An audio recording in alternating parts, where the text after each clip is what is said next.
खबर चंडीगढ़ से है। कांग्रेस प्रदेश अध्यक्ष राव नरेंद्र से खास बातचीत। खबरें अभी तक पर बोले राव नरेंद्र। एसआईआर को लेकर बीएलओ की नियुक्तियों को लेकर दी जानकारी। हर विधानसभा में बीएलए 1 का हमने नियुक्तिकरण किया है। वरिष्ठ नेताओं की समिति करेगी देखरेख। जातिगत जनगणना होनी चाहिए। राव नरेंद्र ने कहा कि सरकार के खिलाफ लगातार कांग्रेस प्रदर्शन कर रही है। हरियाणा के अलग अलग जिलों में प्रदर्शन हो रहा है। केंद्रीय शिक्षा मंत्री को बर्खास्त करना चाहिए, कांग्रेस विधायक गीता भुक्कल ने बयान दिया। राव नरेंद्र और गीता भुक्कल से खबरें अभी तक स्टेट हेड जितेंद्र चौधरी ने बातचीत की है, वो आपको दिखाते हैं। हमारे साथ हरियाणा कांग्रेस के प्रदेश अध्यक्ष और साथ में पूर्व मंत्री गीता भुक्कल हैं, उनसे हम बात करेंगे। सर, किस तरीके से देख रहे हैं एसआईआर को लेकर के जिन बातों को कांग्रेस रख रही है, उस पर निर्वाचन आयोग की तरफ से स्पष्ट किया गया है कि किस तरीके से कार्य हुआ है? देखिए, इस पे कार्रवाई करने से पहले जो आपने बोला है, सबसे पहले आज के दिन हमारे नेता स्वर्गीय राजीव गांधी जी की आज पुण्यतिथि है और मैं अपनी तरफ से हरियाणा के लोगों की तरफ से उनको नमन करता हूँ, श्रद्धा सुमन अर्पित करते हैं। और जो उनकी सोच थी, एक महान सोच थी, देश के अंदर 18 साल के नौजवान को वोटिंग राइट देना, पंचायती राज सिस्टम के माध्यम से जो वर्ग वंचित था उनको प्रतिनिधि देना आपने प्रश्न किया एसआईआर के ऊपर। हमने हरियाणा प्रदेश कांग्रेस की तरफ से जितने भी हमारी विधानसभा है उन सब में बीएलए 1 की नियुक्ति की है। उसके बाद उससे अगला स्टेप है बीएलए 2। वो हमने प्रत्येक बूथ के ऊपर एक एक कार्यकर्ता को बनाया गया है और हमारा ये प्रदेश लेवल पे भी एक वरिष्ठ सीनियर लोगों की कमेटी बनी है जो निगरानी रखेगी। साथ में हमारा ये प्रयास है कि हर बूथ के ऊपर हमारी पार्टी का कार्यकर्ता, हमारा एजेंट चौकन्ना रहे, गलत चीज़ नहीं होने पाए कि जानबूझ के सरकार को धर्म के नाम पे, जाति के नाम के ऊपर या किसी और पॉलिटिकल मोटिव के ऊपर वो लोग कोई गलत वोटों की एंट्री कर सके या गलत वोट जोड़ सके या काट सके। सही वोटों के साथ कोई छेड़खानी नहीं होनी चाहिए, इसलिए कांग्रेस का कार्यकर्ता इस बात को लेकर पूरे मुस्तैदी रखेगा। ये नियुक्तियां सर हो चुकी हैं आपकी तरफ से, अब आगे जो प्रक्रिया है चुनाव आयोग की तरफ से भी कहा गया है। हालांकि डिजिटल जो जनगणना थी वो चल रही थी, लेकिन अब व्यक्तिगत तौर पर जो जनगणना है वो शुरू होने जा रही है। तो कांग्रेस की किस तरीके से भूमिका रहेगी और कैसे देख रहे हैं आप ये जो प्रक्रिया चल रही है या जो बनाई गई है उसको लेकर? देखिए, हर अच्छे कार्य के लिए हम सहयोग करेंगे। हम चाहते हैं सही सिस्टम हो, जनगणना भी हो, उसके बाद में जाति जनगणना होनी चाहिए।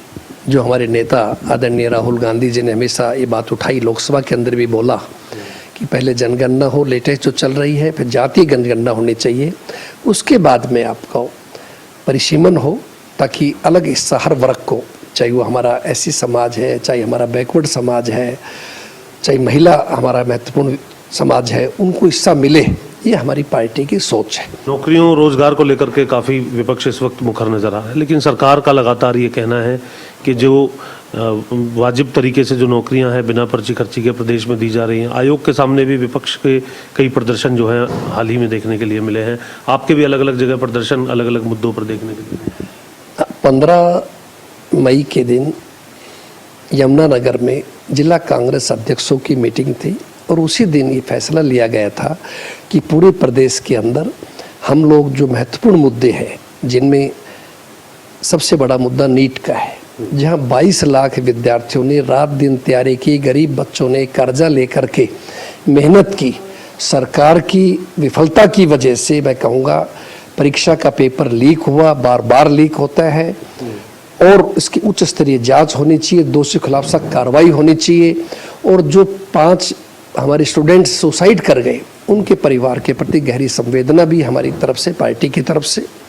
और हमारी ये मांग है, हमारे नेता आदरणीय राहुल जी की भी मांग है कि सब केंद्र सरकार जिम्मेदार है, शिक्षा मंत्री के नीचे हो रहा है, शिक्षा मंत्री धर्मेंद्र प्रधान जी को बर्खास्त करना चाहिए। और साथ में जो हरियाणा का नौजवान है, जो अपने आप को बड़ा उपेक्षित महसूस कर रहा है, उनके साथ जो घोर अन्याय हो रहा है कि हमारे मेरिटोरियस बच्चे जो गोल्ड मेडलिस्ट ऊंचे अच्छे स्कोर्स लेकर के आए, उन बच्चों को हरियाणा की परीक्षा में फेल कर देना और नौकरी खाली होने के बावजूद नहीं भरना, और जो भर्ती की जाए उनमें भी 70% 80% बाहर के नौजवान लाके दूसरे प्रदेशों के वो यहाँ भर्ती करना, ये सब चीज़ें साबित करती है कि हरियाणा के नौजवान अन्याय हो रहा है। ये भी हमने एक मुद्दा उस प्रदर्शन में शामिल किया है। साथ में गरीब आदमी जो महंगाई से त्रस्त है, सरकार ने अभी 3 रुपये 90 पैसे पेट्रोल में, डीजल में, CNG के अंदर बढ़ोतरी की गई और कॉमर्शियल और सिलेंडरों के अंदर तो 1 जनवरी से 1518 रुपये अब तक बढ़ चुके हैं। तो इन सब चीज़ों को लेके कांग्रेस पार्टी बड़ी गंभीर है। साथ में लॉ एंड ऑर्डर का एक बहुत बड़ा मुद्दा है, जो प्रदेश की स्थिति ठीक नहीं है। नेशनल क्राइम ब्यूरो का रिकॉर्ड साफ बोलता है कि हरियाणा बहुत ऊंचे पायदान के ऊपर है और बिहार जैसे प्रदेश भी हमसे नीचे है। तो हमने इस विषय में खुद माननीय मुख्यमंत्री जी को भी और DGP महोदय को भी अवगत कराया है। खुद मेरे निवास स्थान के ऊपर एक बड़ी घटना घटी 15 तारीख की रात को। 3 बजे अज्ञात 6 लोग हथियारबद्ध हो घर में घुसे, बाउंड्री कूद करके आए, CCTV के तार काटे, स्टाफ के कमरे बाहर से बंद किए, घर के अंदर भीतर प्रवेश करने की कोशिश करते हुए स्टाफ की आंखें खुल पता चल पाया सर अभी तक? और उसके बाद अगर अंदर वो जाते तो जान माल की हानि होती। आज तक 6-7 दिन होने के बावजूद कोई गिरफ्तारी नहीं होने पाई है। आप दोनों सर यहाँ पर बैठे हैं, आप प्रदेश अध्यक्ष हैं कांग्रेस के, मैडम भी दक्षिण हरियाणा क्षेत्र है, आपका भी दक्षिण हरियाणा क्षेत्र है, पूर्व मंत्री रही हैं। कुछ खबरें हम देख रहे थे और कुछ हमारे पास इनपुट्स भी हमारे रिपोर्टर्स दे रहे थे। दक्षिण हरियाणा में ये हालात अब आ चुके हैं कि जो भिवानी का जो क्षेत्र है वहाँ पर एक दिन छोड़कर एक दिन पानी आ रहा है, वो 10 मिनट के लिए। दूसरी चीज़, दक्षिण हरियाणा में ही अस्पताल के अंदर ये देखने के लिए मिला कि एक महिला की डिलीवरी जो है वो बाहर सड़क पर की गई। दक्षिण हरियाणा के अंदर ही और कई ऐसे वाक़ये हैं जो अपने आप में एक चिंता का विषय व्यवस्थाओं को लेकर के बना हुआ है। मैडम, आप भी लगातार, क्योंकि उसी क्षेत्र से भी और पूरे हरियाणा को भी आप रिप्रेजेंट करते हैं बतौर विपक्ष में नेता होते हुए, कैसे देख रहे हैं आप इन सभी चीज़ों को? और मंत्री जी ने तो, जो प्रदेश अध्यक्ष जी ने जो बात बताई है वो तो हमने सुनी है। देखिए, केवल दक्षिण हरियाणा की बात नहीं है, पूरे के पूरे हरियाणा में चाहे शिक्षा की बात हो, चाहे स्वास्थ्य की बात हो, बद से बदतर हालात हैं। आपने देखा होगा हाईकोर्ट ने इसका संज्ञान लिया है, एक PIL पर नोटिस भी दिया गया है कि आप जो है डॉक्टर्स की भर्ती तुरंत प्रभाव से करें, जहाँ खाली हैं सभी सुविधाएं देने का काम करें। हर बात पर सरकार कह देती है कि PPP मोड पे कर रखा है, तो सरकार किस काम के लिए? अगर सब चीज़ें प्राइवेट पार्टनरशिप पे चलेंगी तो सरकार जो है बिल्कुल भी गंभीर नहीं है। और लगातार OPD सरकारी जो हॉस्पिटल्स हैं उनमें लोग जाना पसंद नहीं करते, ना डॉक्टर्स हैं ना दवाइयाँ हैं, इवन पैरामेडिकल स्टाफ भी नहीं है। जबकि पैरामेडिकल स्टाफ की तो हमारे यहाँ बहुत ज़्यादा बेरोजगार युवा घूम रहे हैं, सरकार भर्ती क्यों नहीं करती है? सारे के सारे हरियाणा में पीने के पानी की, स्वच्छ पीने के पानी की दिक्कत है, क्योंकि इस सरकार में केवल करप्शन और करप्शन। जो भी पैसा आया है ज़्यादातर वो करप्शन, भ्रष्टाचार की भेंट चढ़ गया। तो हम चाहते हैं समस्त हरियाणा में अच्छा स्वच्छ पेयजल, क्योंकि इस समय गर्मी जो है चरम सीमा पर है, 46, 47, 48 डिग्री टेम्परेचर है। इस समय कहा जा रहा है कि स्कूलों की छुट्टियां हम लोग कर रहे हैं। स्कूलों में सुविधाएं, आपने जो रिपोर्ट्स देखी होंगी उसके अनुसार हमारा हरियाणा राज्य जो है, क्योंकि शिक्षा इनके एजेंडा पर नहीं है। देखिए, मैं किसी धर्म, जाति, बिरादरी की बात नहीं करना चाहूँगी। शिक्षा के जो मंदिर हैं सरकारी तौर पर, उन पर ताले लगाए जा रहे हैं। सारा ध्यान, सरकार का ध्यान मंदिरों की ओर ज़्यादा है। मैं ये नहीं कह रही हूँ मैं मंदिरों के खिलाफ हूँ, सरकार को शिक्षा के मंदिरों की ओर भी पूरा ध्यान देना चाहिए। जो बच्चे लगातार स्कूल छोड़कर जा रहे हैं उनके लिए विशेष सुविधाएं करनी चाहिए। और सारे के सारे जो टीचर्स हैं उनको अपने दूसरे कामों में लगा रखा है। बहुत सारे टीचर्स ऐसे हैं जनगणना में आज वो जा रहे हैं या दूसरे कामों में उनको लगा रखा है, पहले भी लगा रखा था, BLOs लगा रखा है, हर तरह का कार्य उनको दिया जा रहा है। और बहुत सारे, आपने देखा होगा कई राज्यों में विशेष तौर से बहुत सारे टीचर्स यहाँ पर कंप्लेंट कर रहे हैं कि अधिक कार्य होने की वजह से जो शिक्षा है वो बहुत ज़्यादा प्रभावित हो रही है। पहले देखा है इनेलो के अध्यक्ष थे, उनके साथ क्या हुआ, उनका मर्डर तक हो गया। और अब कांग्रेस पार्टी के हमारे सम्मानित अध्यक्ष, उनके घर में इतने बदमाश घुस जाते हैं, उसके बावजूद मुख्यमंत्री जी की जो होम मिनिस्टर हैं उनको फर्क नहीं पड़ता।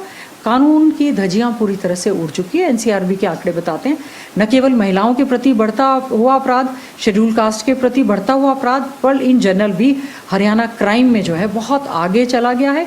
सरकार को इवेंट मैनेजमेंट छोड़कर, विपक्ष को कोसना छोड़कर अपनी एडमिनिस्ट्रेशन पर पूरा जोर देना चाहिए। पिछली बार भी जिस समय नीट के एग्ज़ाम जो है कैंसिल हुए थे, पेपर लीक हो गया, तो ये तो सोची समझी साजिश है। नेशनल टेस्टिंग एजेंसी जिस पर आप इतना विश्वास कर रहे हैं और 10-10 दिन पहले अगर पेपर लीक हो जाता है तो क्या ये सरकार की जिम्मेवारी नहीं है?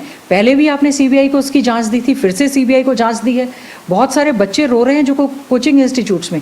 देखिए, सरकार ने सरकारी सिस्टम पर विश्वास ना करते हुए सारा कुछ प्राइवेटाइजेशन जो किया, उसी का नतीजा है कि 22 लाख बच्चों को दोबारा से परीक्षा देनी पड़ेगी। और भारतीय जनता पार्टी की केंद्र की सरकार हो चाहे राज्य की सरकार हो, उनको कोई फर्क नहीं पड़ रहा। अभी भी कल भी एचपीएससी का घेराव हुआ था, आज भी हमारे हर जिले में जो है कांग्रेस पार्टी ने न केवल नीट परीक्षा पर, एचपीएससी की जो भर्ती है उस पर पूरी तरह से घेराव करने का काम किया है। सवाल मेरे जहन में आया जब मैडम बोल रही थी नीट पर। एक कॉकरोच जनता पार्टी सोशल मीडिया पर बनी, उसके फॉलोअर्स करोड़ का भी आंकड़ा पार कर गए, चाहे एक्स पर हो या इंस्टाग्राम पर हो। अभी जो जानकारी आ रही है वो पेज जो है अभी फ़िलहाल सस्पेंड किया गया है। हालांकि हो सकता है उसका मकसद क्या रहा हो, ब्लॉक करने का या उसको बनाने का, लेकिन जो ये सब चीज़ें हुई क्योंकि की गई ये युवाओं के द्वारा ही थी। पेज कोई भी बना सकता है, लेकिन इतनी बड़ी तादाद में उसको फॉलो करना, वो कोई एल्गोरिदम इसका कम से कम नहीं हो सकता। कैसे देख रहे हैं इस सबको आप? देखिए, देश के युवाओं का अंदर बड़ा भारी आक्रोश है। मेरा विशेष रूप से कहना है कि सरकार को युवाओं को गंभीरता से लेना चाहिए। वो हमारे कल का भविष्य है। और पड़ोसी देशों के अंदर भी आपने देखा, नेपाल है, श्रीलंका है, बांग्लादेश है, जो पड़ोसी देश है, वहाँ युवा सड़कों पे आए, सत्ता परिवर्तन हुआ। हम ये चाहते हैं कि अपने देश के अंदर हमारे युवाओं को पूरी तरह से उनकी बात सुननी चाहिए। तो जनता पार्टी है, ये सिस्टम की देन है। जिस प्रकार से टिप्पणी की जा रही है बड़ा दुर्भाग्यपूर्ण है। युवा हमारे डंकी के माध्यम से दूसरे देशों में जा रहे हैं, और यहाँ क्या कारण है हमारे देश में और प्रदेश में युवाओं को गंभीरता से नहीं लिया जाता। यही बड़ा कारण है कि लगातार क्राइम बढ़ रहा है और ड्रग्स की ओर हमारा युवा जा रहा है। ये बहुत बड़ा चिंता का विषय है। जिस प्रकार से उनकी फॉलोइंग बढ़ी है, सरकार को अच्छे ढंग से सोचकर युवाओं के भविष्य की चिंता करनी चाहिए। शुक्रिया बात करने के लिए।